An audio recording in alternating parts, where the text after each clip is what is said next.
Bismillahirrahmanirrahim. Assalamualaikum warahmatullahi wabarakatuh. Alhamdulillahirrabbilalamin. Kita selalu panjatkan puji syukur kepada Allah Subhanahu wa Ta'ala, di mana kita selalu dilimpahkan berbagai macam nikmat, ya, khususnya nikmat sehat. Seperti saat ini kita masih diberikan nikmat sehat, alhamdulillah kita bisa melaksanakan kegiatan pembelajaran, ya, melalui daring. Salat serta salam tak lupa kita haturkan ke junjungan Nabi besar Muhammad Shallallahu Alaihi Wasallam, para keluarganya, para sahabatnya, para pengikutnya hingga akhir zaman. Oke, bertemu kembali dengan saya, ya, dengan materi pembelajaran yang berbeda. Sekarang kita akan belajar tentang pemrograman dasar, ya. Sebelum kita melakukan penulisan bahasa pemrograman, kita akan membahas dulu apa sih sebenarnya pemrograman itu. Nah, tujuan pembelajaran untuk pertemuan kali ini adalah memahami konsep algoritma. Yang kedua, menggunakan bahasa natural untuk pemecahan masalah. Oke. Sebelum kita bikin program, pastinya kita akan belajar tentang algoritma. Nah, apa itu algoritma? Yuk kita bahas secara beruntun dari mulai identifikasi masalah, terus menganalisa masalah, pemecahan masalah, terus dibuatkan program selanjutnya untuk diinstal ke komputer. Nah, pertama manusia, ya, manusia itu sebagai brainware-nya, ya, atau usernya. Terus programnya itu sebagai software-nya, dan komputernya itu adalah hardware-nya. Ya, komputer bisa berjalan dengan sempurna, berfungsi dengan sempurna ketika ada 3 komponen tersebut, yaitu brainware, software, dan hardware. Ketika salah satunya hilang, ya, entah itu softwarenya, entah itu brainware-nya, entah itu hardware-nya, maka fungsi dari komputer itu sendiri tidak sempurna. Oke, kita lanjutkan ke permasalahan sebelum kita membuat pemrograman, ya. Yang pertama, masalah, ya. Contoh, ketika kita mempunyai suatu permasalahan, gitu kan, terus mau menyelesaikan permasalahan tersebut. Nah, demikian dengan program. Sebelum kita membuat program, pastinya program tersebut dibuat secara simpel dan bisa memenuhi kebutuhan. Nah, dianalogikan sekarang contoh permasalahan. Contohnya di sini saya mencontohkan bahwa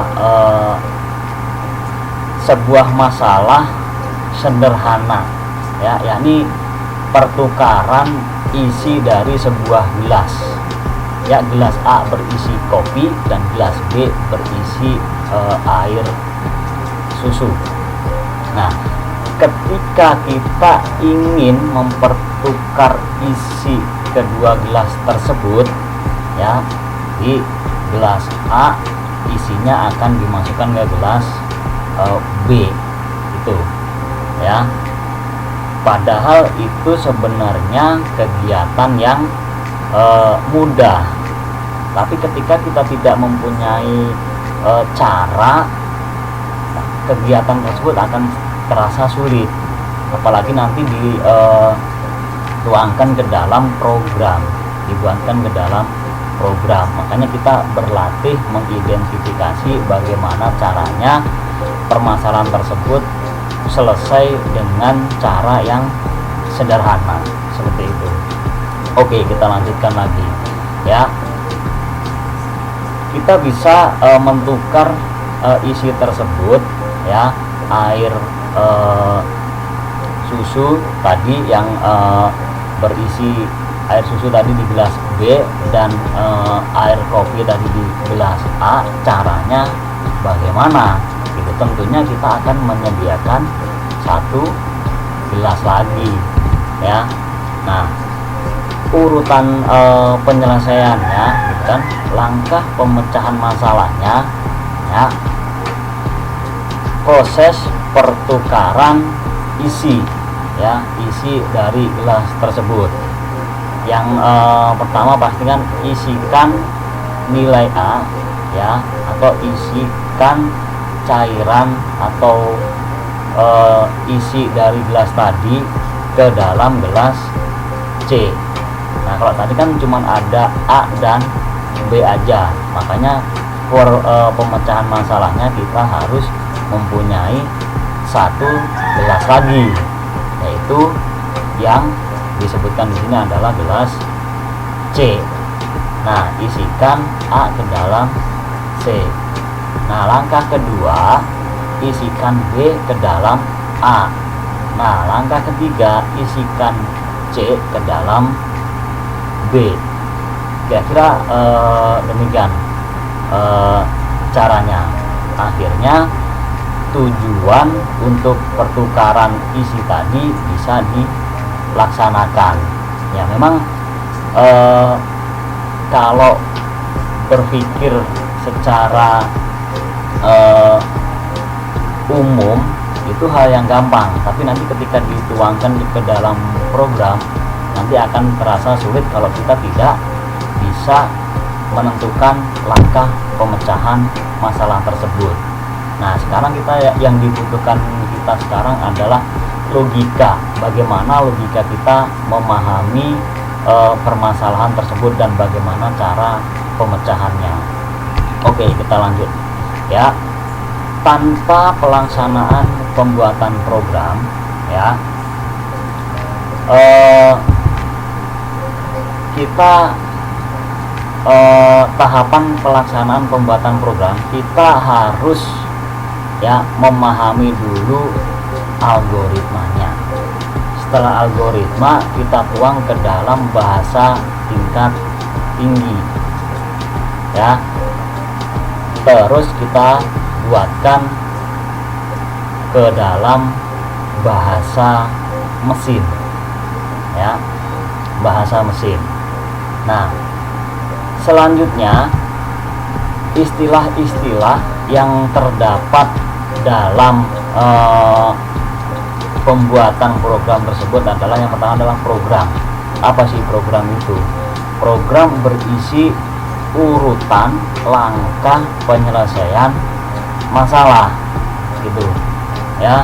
Terus program ditulis dengan menggunakan bahasa pemrograman, apapun itu bahasa pemrogramannya nanti, ya. Terus orang yang membuat program disebut programmer. Nah, kegiatan merancang dan menulis program disebut pemrograman. Nah, sekarang kita pelajarannya adalah pemrograman dasar, artinya kita merancang dan menulis program. Nah, program sebelum kita bikin, kita harus memahami algoritmanya dulu. Karena apa? Pemecahan masalah itu harus ada penyelesaiannya. Ketika tidak ada penyelesaian, program itu berjalan terus, menghabiskan memori.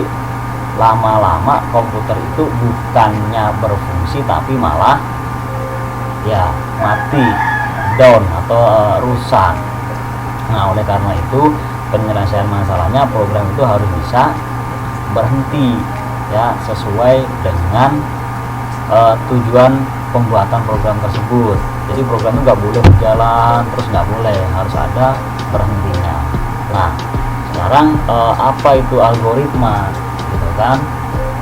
Algoritma itu definisinya adalah urutan langkah-langkah untuk memecahkan masalah, ya. Ingat, masalah harus diselesaikan sesimpel mungkin dan ada berhentinya, ada selesainya. Jangan tidak ada selesainya. Kalau kita nggak ada penyelesaiannya, nggak ada berhentinya, program tersebut nggak sempurna atau boleh dibilang program yang gagal, karena ya tidak bisa dijalankan di komputer ya.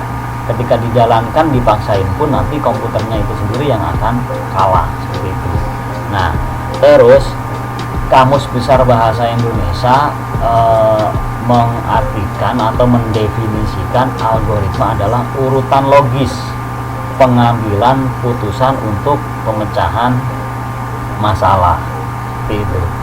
Nah, algoritma diwujudkan dalam bentuk program komputer ya. Algoritma diwujudkan dalam bentuk program komputer. Nah, ciri-ciri algoritma seperti apa gitu.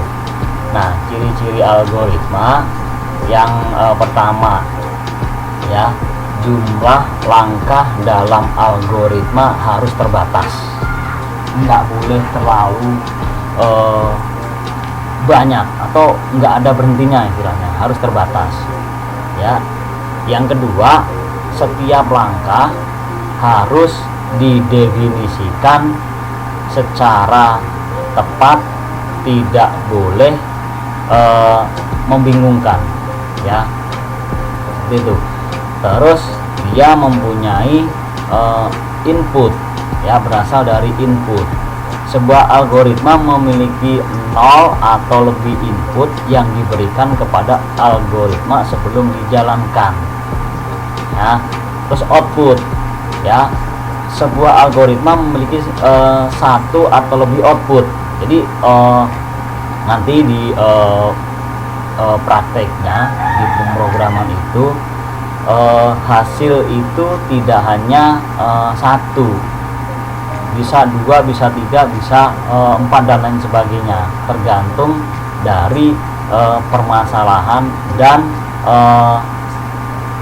output apa yang bakal kita inginkan, seperti itu ya.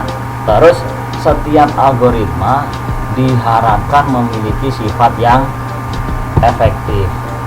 Nah, penyusunan algoritma secara prinsip tidak ada standar baku untuk menyusun algoritmanya, nggak ada. Yang penting kreativitas kita seperti apa, ada masalah, identifikasinya, terus penyelesaiannya, terus hasil akhir. Tapi ada beberapa cara untuk menyusun algoritma tersebut. Yang pertama, kalau tadi saya sebutkan tujuan pembelajaran aja menggunakan bahasa natural atau untuk pemecahan masalahnya. Yang pertama ya, memang ada bahasa natural atau bahasa manusia, bahasa sehari-hari yang kita gunakan. Tuh, yang paling awal kita menggunakan bahasa itu sebelum kita terjemahkan ke dalam bentuk program. Yang kedua, bahasa prosedur code ya, prosedur code. Tuh, setelah kita menggunakan bahasa natural, nanti kita tuangkan ke dalam bahasa prosedur code. Nah, terus kita buatkan diagram alir ya, untuk mempermudah bagaimana kita menyusun algoritma tersebut ya, sebelum kita tuangkan ke dalam bentuk bahasa pemrograman. Nah, contoh penyusunan algoritma ya, ini yang paling mudah ya, atau yang sederhana lah ibaratnya. Kalau mudah sih relatif, nah ini sederhana ya. Contohnya gini, buatlah algoritma untuk menghitung luas lingkaran ya. Yang pertama kita yang bahasa natural tadi ya, bahasa manusia lah, bahasa sehari-hari yang biasa kita lakukan lah, langkah-langkahnya kita menggunakan bahasa natural dulu ya. Input nilai jari-jari lingkaran, pertama langkahnya tersebut. Terus hitung luas lingkaran menggunakan rumus. Nah, terus habis itu tampilkan nilai luas lingkaran itu udah hasil ya. Nah, Nah ini menggunakan bahasa natural, bahasa sehari-hari yang kita gunakan seperti itu. Nah terus untuk menggunakan bahasa natural kan langkahnya agak sedikit kata-katanya itu kan sedikit banyak ya. Nah simpelkan lagi dengan menggunakan posture chord ya. Posture chord yang pertama input jari-jari, yang kedua luas ya. Luas itu kan artinya tadi disebutkan kalau bahasa naturalnya pakai rumus, masukkan rumus gitu kan. Kalau di yang posture chord itu langsung ya, terus outputnya bisa langsung ke hasil. Nah ini posture chord. Nah ini contoh untuk flowchartnya. Yang pertama tadi adalah bahasa natural atau bahasanya kita gunakan sehari-hari, terus yang kedua adalah posture chord, yang sekarang adalah penyusunan menggunakan flowchart ya.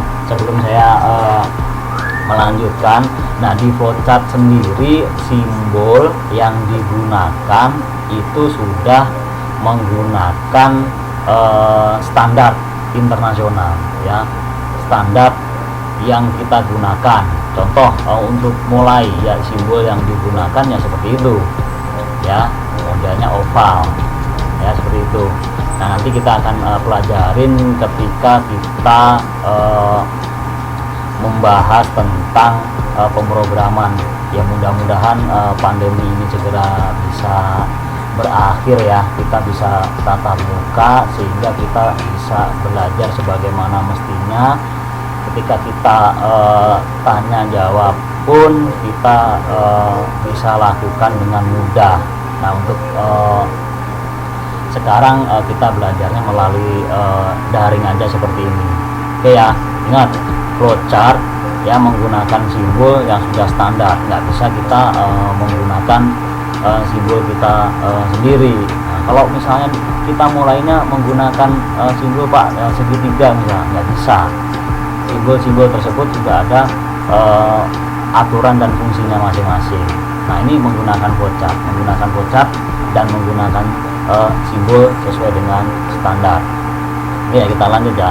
Yang pertama kita mulai ya, terus habis itu kita identifikasinya, masukkan nilai jari-jarinya ya, terus proses ya. Prosesnya gimana ya? Prosesnya luas ya dikali jari. Nah habis itu tampilkan hasil ya, tampilkan luas itu nanti hasilnya. Dan ingat harus ada selesai. Nah ingat kan saya bilang dari awal tadi, pembuatan program itu harus bisa berhenti, makanya diakhiri setelah tampil hasil harus berhenti. Lain cerita nanti ketika hasilnya bisa 1 atau 2, itu bisa kita nanti bisa menggunakan istilah if, then, else dan lain sebagainya, dan pengulangan atau bahasanya adalah looping ya. Tapi looping pun tetap program itu harus ada berhentinya, nggak boleh terus saja gitu. Oke.